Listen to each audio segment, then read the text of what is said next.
Hello book diggers, hope all of you doing great and enjoying listening my audiobooks, summaries and reviews. Today I'm not going to describe any summary or review. Instead I'm going to read a short story written by one of the most controversial writer of subcontinent. Yes, I'm talking about Saadat Hassan Manto, who is perhaps the best known modernist fiction writer in South Asia. His stories won him censure during his lifetime, including 5 trials for writing obscene material.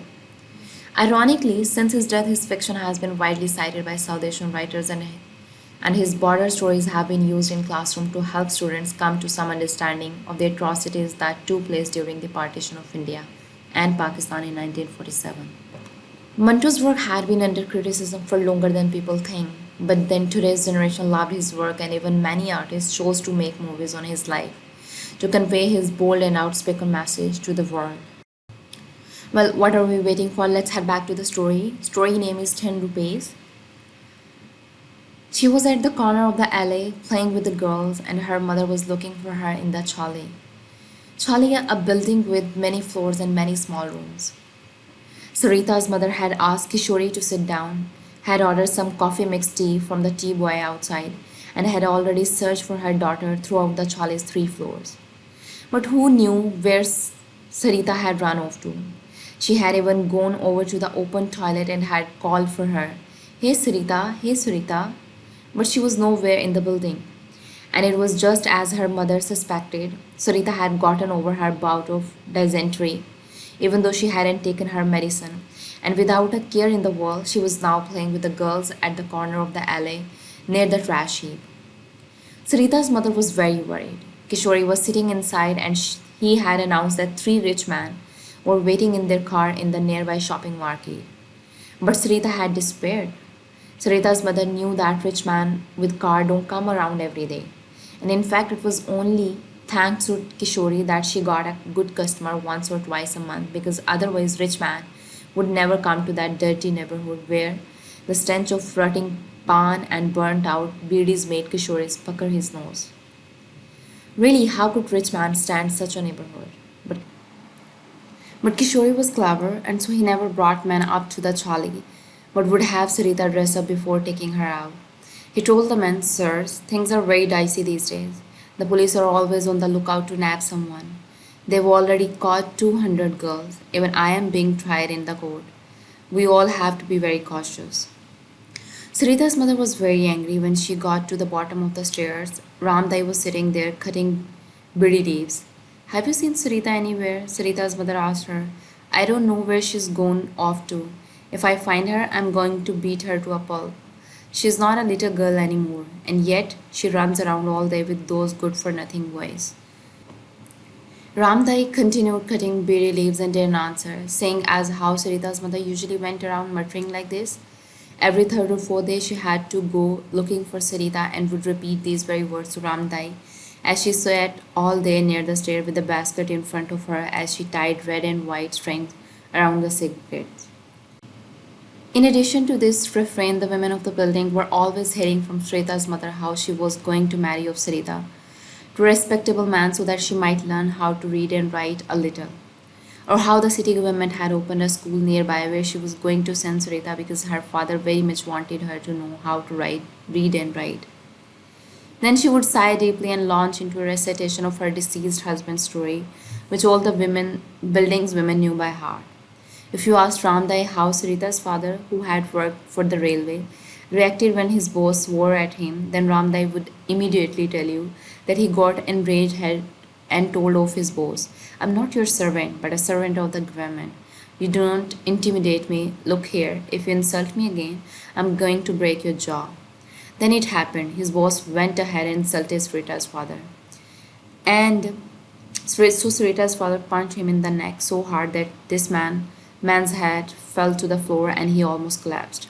But he didn't. His boss was a big man and he stepped forward and with his army boot kicked Sarita's father in the stomach with such force that his spleen burst and he fell down right there near the railroad tracks and died. The government tried the man and ordered him to pay 500 rupees to Sarita's mother, but fate was unkind. Sarita's mother developed a love for gambling and in less than 5 months wasted all the money. Sarita's mother was always telling this story, but no one knew whether it was true.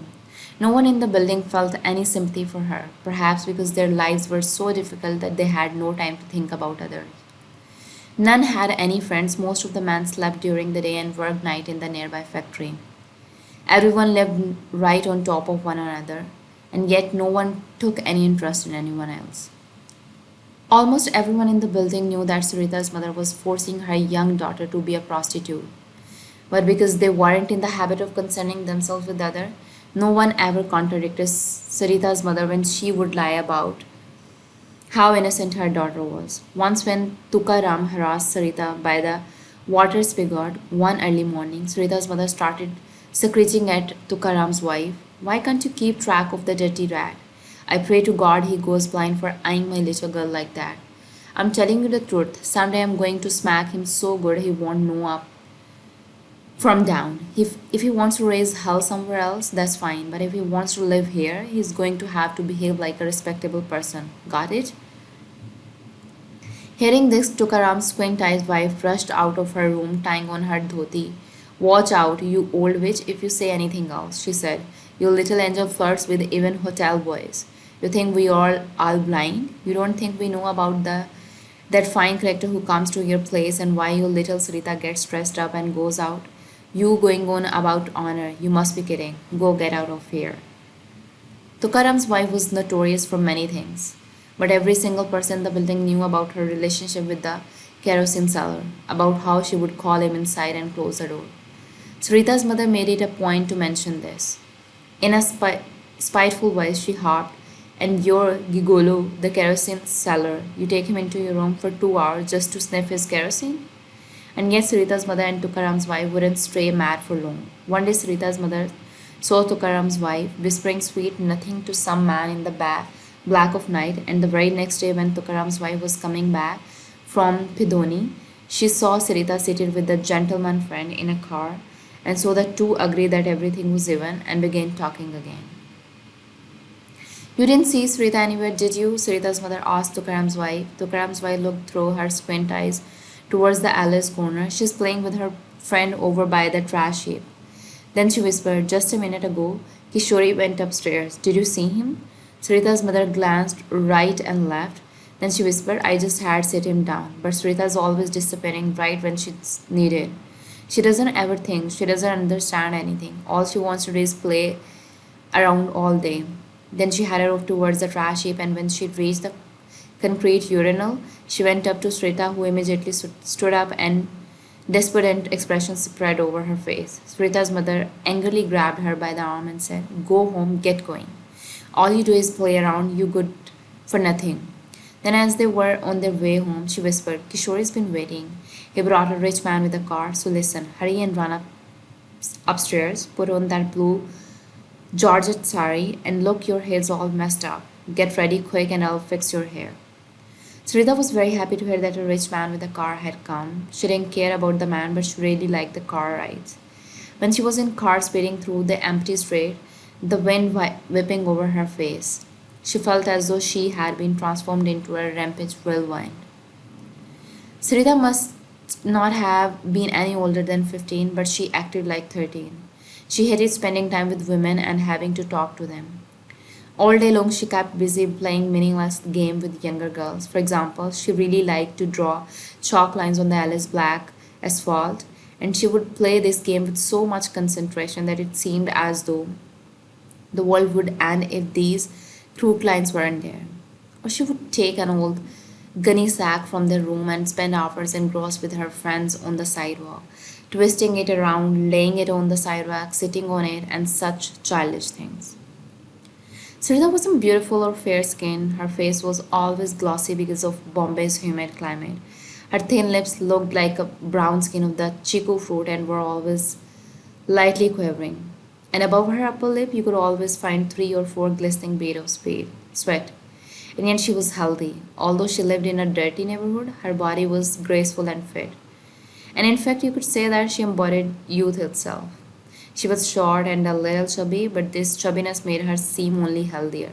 And when she rushed about the street, if her dirty dress should fly up, passing men would look at her young calves that gleamed like smooth teak.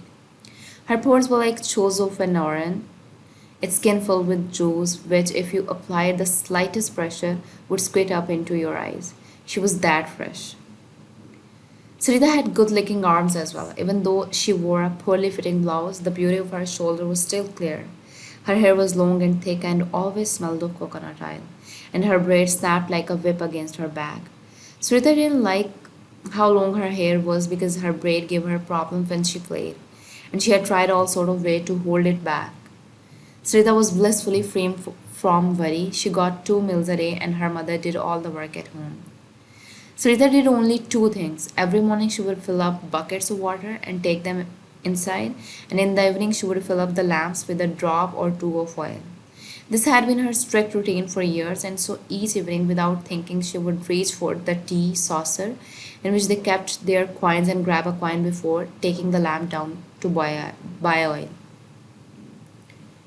Once in a while, meaning 4 or 4 times a month, Kishori would bring customers and the man would take Sarita off to a hotel or some dark place. And she considered this good entertainment. She never thought much about these nights, perhaps because she thought that some guy like Kishori must go to the other girls' houses too.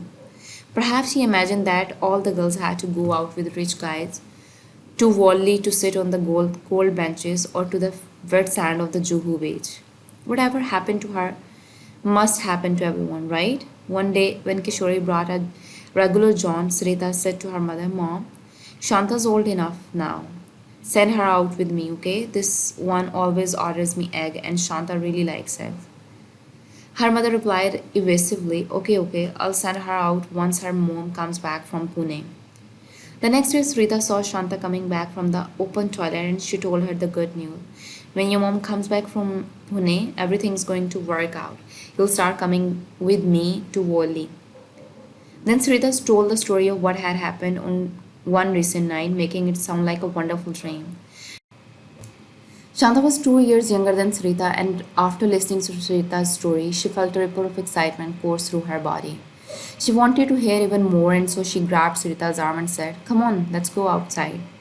They went near the open toilet where Giri Gari, the shopkeeper, had put out dirty pieces of coconut to dry on Ganesa. There they gossiped for hours. Behind her dhoti's makeshift curtain, Sarita was putting on her blue Georgette sari. The clothes gave her goosebumps, and the thought of the upcoming car ride excited her.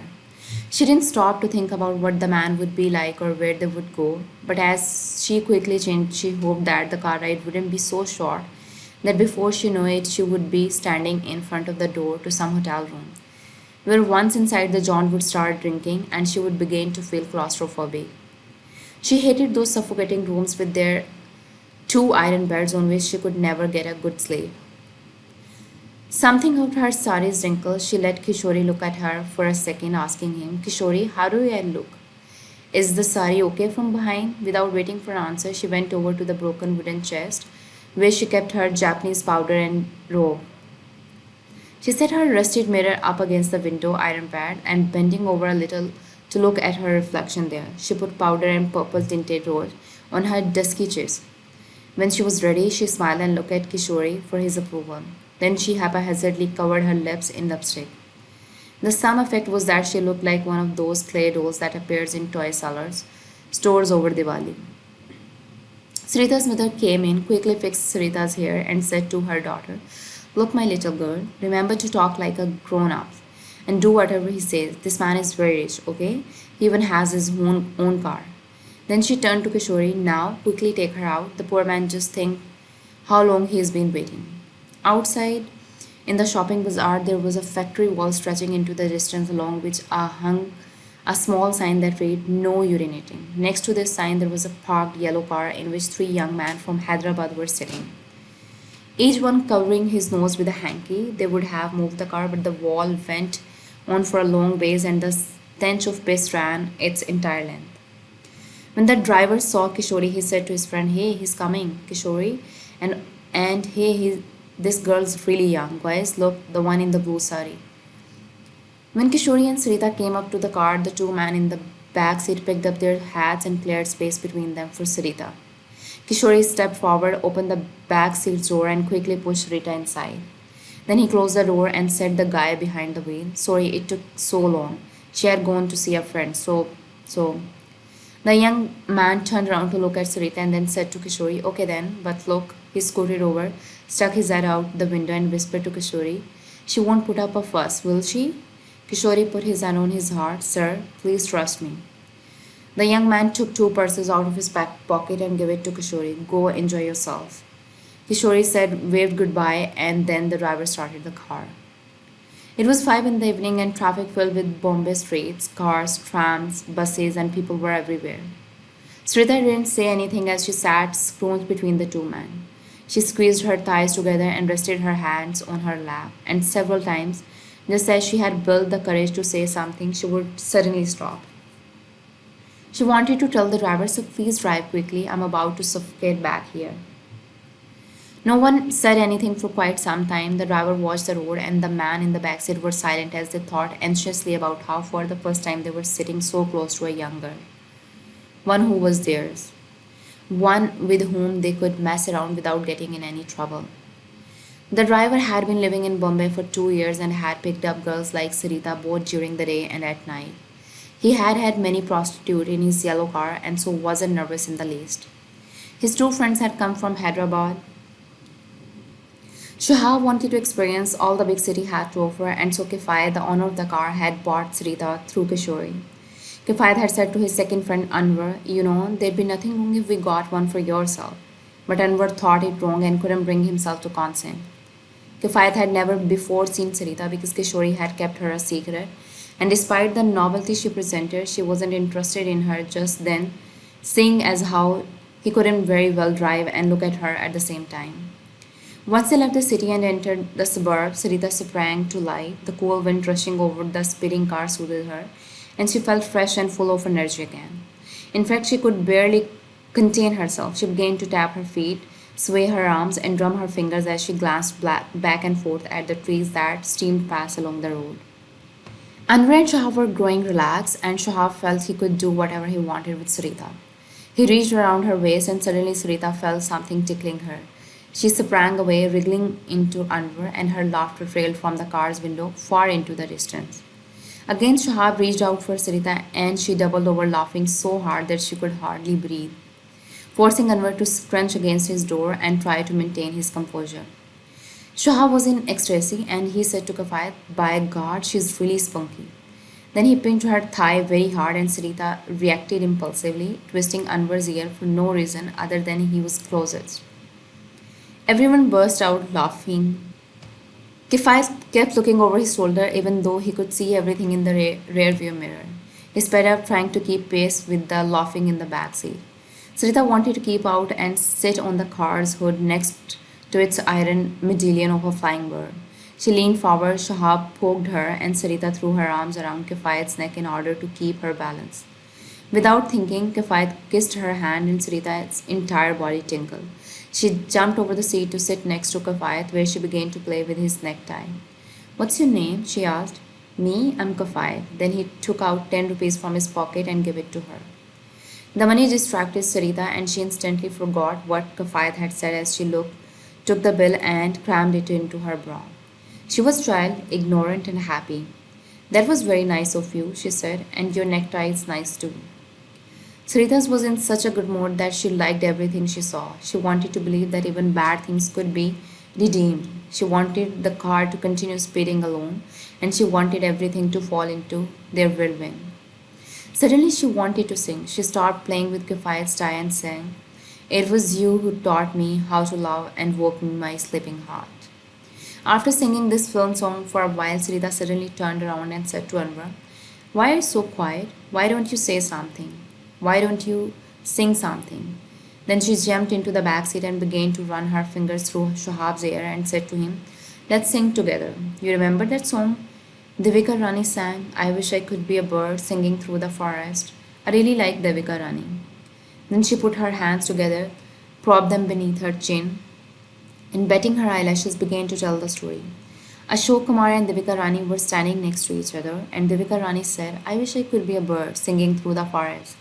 And Ashok Kumar said, Suddenly Sarita turned to Shahab, "Sing along, okay?"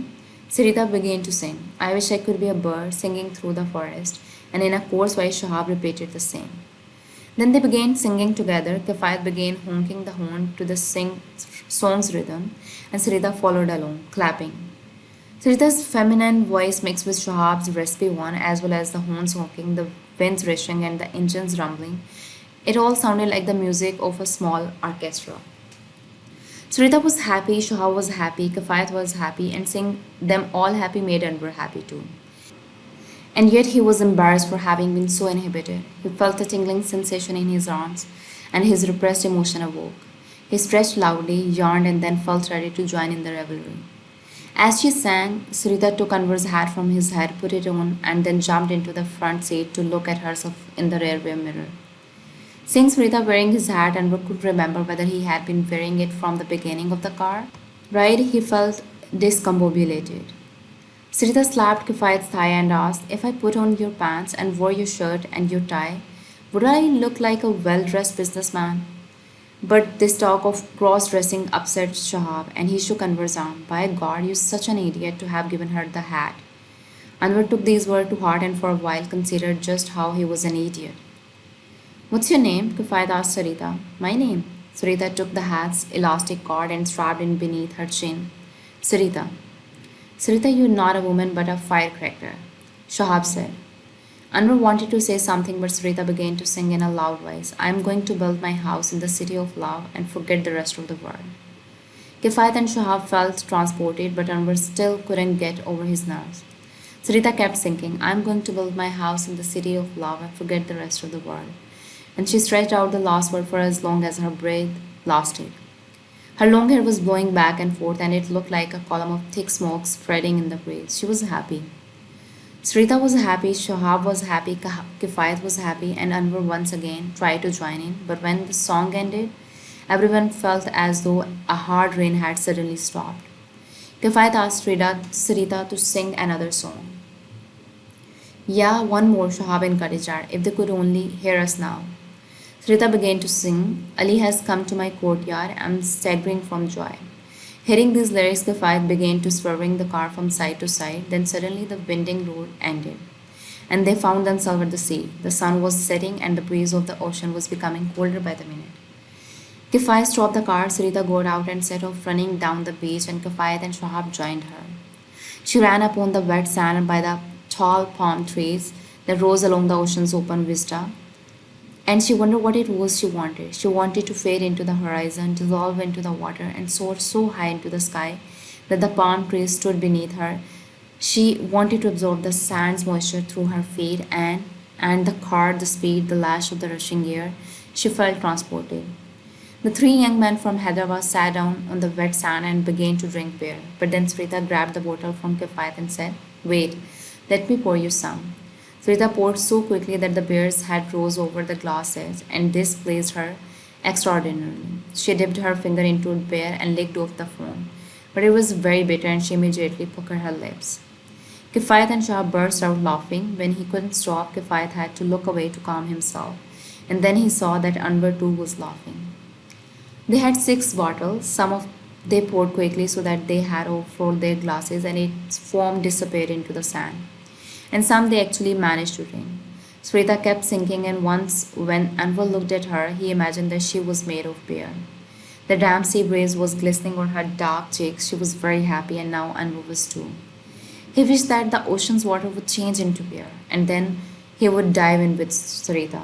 Sarita picked up 2 empty bottles and banged them against each other. They clanged loudly, and she burst out laughing, and everyone followed suit.